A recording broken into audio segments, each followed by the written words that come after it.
Let me put it bluntly. Most Americans, when in Paris, tip way too much. Some people tip, some people don't. For most Americans coming to Paris, tipping seems to be an obligation. And to a French guy living in Paris like me, the tips they give seems astonishing sometimes.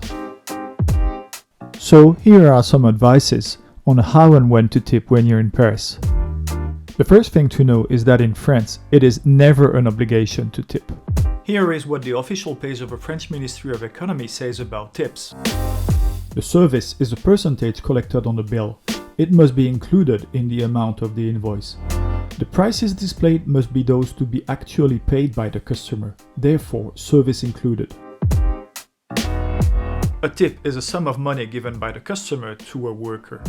Even if it remains traditional in certain professions, waiter, theater usher, gas station attendant, it is always optional and left to the discretion of the customer.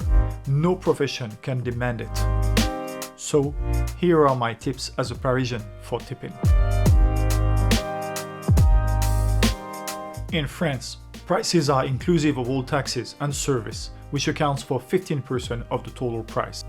This said, it's customary to leave up to 5% of the invoice as a tip, if you feel satisfied. But if you're not, there is absolutely no reason to leave a tip.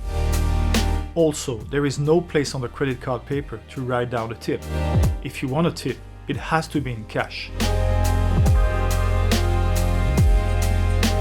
When we pay for a taxi ride, in general we round up to the next euro, or we tell the driver to keep the change.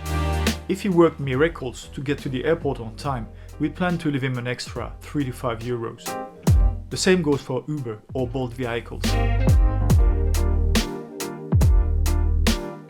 You can tell the pizza deliverer to keep the change, or give him 1 euro if you've already paid by card. Ditto for the furniture deliverers, but then think of being a little more generous if he has sweated blood and tears to bring the fridge up to the 7th floor without a lift. Do not forget to give 1 or 2 euro to the young apprentice who spends her day washing hairs. The same goes for the skillful hairdresser who takes care of your hair. In some theaters, a sign clearly indicates that the ushers are paid with tips. This is untrue. They are at least at the French minimum wage level. Nevertheless, in this case, we usually give 1 or 2 euros.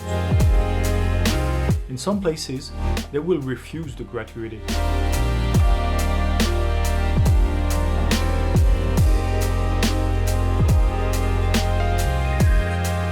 In hotels, it is a good idea to give the porter 1 euro per suitcase, and also to the guy who brings you food into your room. But they are the only persons who are waiting for a tip. If you really want to tip the maid, then leave 1 or 2 euros per night spent in a room, but it is not a common habit in France. If you take a tour in Paris, it is customary to tip the guide. In a museum or in another specific place, tip with 1 or 2 euros following the guided visit. For a group tour of the city, each person should tip 2 to 5 euros. And for a many days tour, it can go up to 20 euros. I hope this practical guide to tipping in Paris will be useful to you. If you enjoyed it, please consider subscribing to my YouTube channel.